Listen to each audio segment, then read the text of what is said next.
Vous voulez tout savoir et en un minimum de temps? C'est parti! Je me tourne vers vous, Monsieur Chevet. Vous êtes à l'initiative de la France adulte. Dites-nous, qu'est-ce que c'est exactement que la France adulte? Pour être vraiment tout à fait exact, ce sont juste des statuts calqués sur le modèle associatif. Mais voilà, ces statuts sont rédigés d'une façon qui ne ressemble à rien de ce que vous pourriez connaître. C'est pour ça que j'aime bien dire que la France adulte est un verrou protecteur. C'est simple. Tout est écrit. Voici le verrou. Voici ce qu'il protège. Un verrou, vous dites. Pouvez-vous préciser? Bien sûr, ce sont précisément les articles 11 et 15 des statuts. Si je devais trahir ma parole, alors la sanction serait terrible. Et ça, c'est du jamais vu. Vous avez la garantie écrite et statutaire qu'on ne vous la fera pas à l'envers. C'est ça, le verrou. Effectivement. Mais alors, qu'est-ce que ce verrou protège? L'influence d'un peuple sur son gouvernement. C'est l'objet de la France adulte. La raison pour laquelle on y adhère, si vous préférez. Ne cherchez pas une liste d'idées ou d'opinions qu'il faudrait embrasser ou défendre. Il n'y en a pas avec la France adulte. C'est-à-dire que si vous considérez que la France adulte est de la politique, alors c'est de la politique au sens noble. Il n'est question que d'un outil, celui d'une remontée citoyenne efficace, que l'on intègre dans la lignée des révolutionnaires. La lignée des révolutionnaires. Oui, vous savez que la séparation des pouvoirs était un élément central lors de la Révolution française. Mais saviez-vous que cette séparation était incomplète? Oh, et ne cherchez pas une histoire de corruption ou de complot, c'est simplement qu'on ne pouvait pas le faire technologiquement parlant. On se retrouve donc aujourd'hui, comme à l'époque, avec 3 pouvoirs. Vous les connaissez. Le judiciaire et le législatif ont chacun une fonction principale, mais l'exécutif, lui, en possède 2. Séparer l'exécutif donc en 2 est possible aujourd'hui, et c'est la condition pour que la remontée citoyenne soit efficace. C'est la 2e fois que vous évoquez cette remontée citoyenne.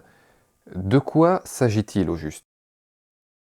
C'est un outil d'une simplicité extraordinaire et surtout 1000 fois mieux que n'importe quel référendum que vous puissiez imaginer.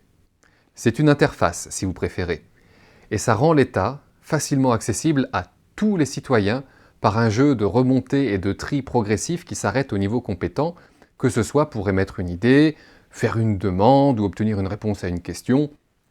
Tout y passe.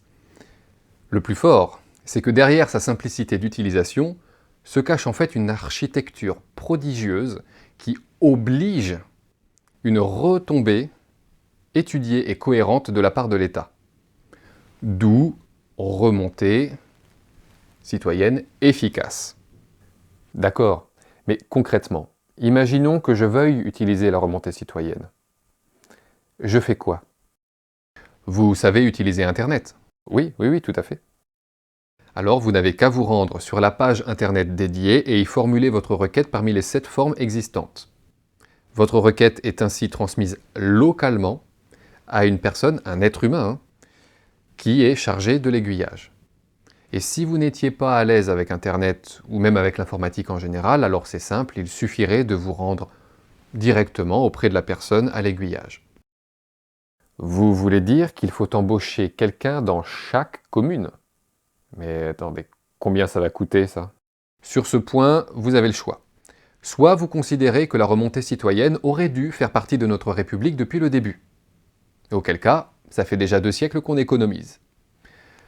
Soit vous considérez que c'est une avancée nouvelle, mais alors soyez honnête.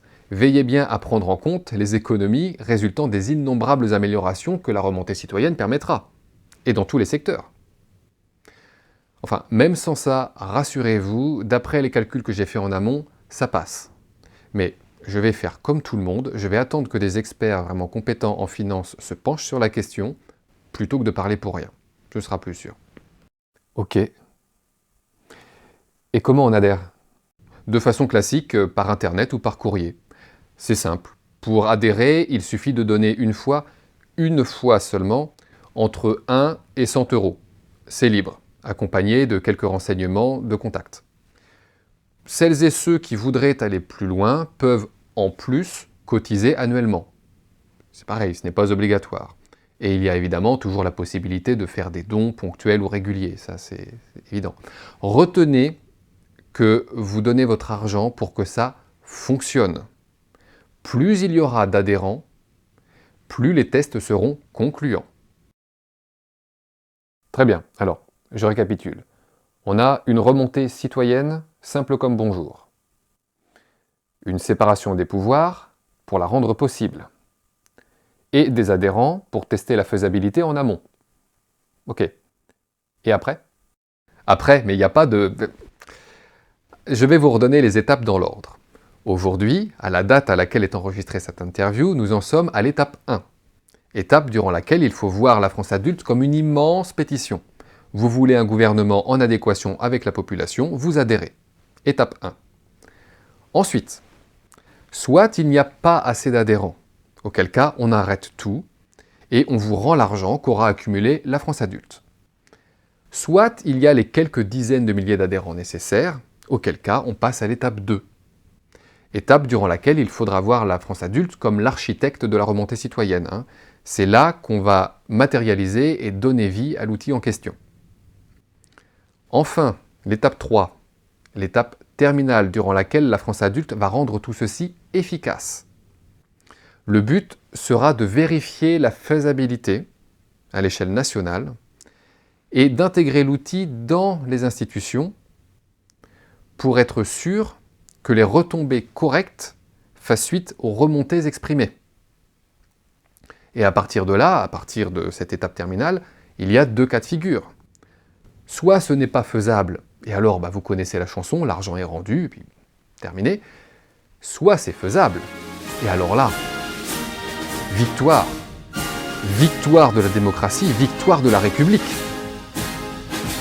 J'ai une dernière question, avant de vous laisser le mot de la fin. Pourquoi ce bandeau?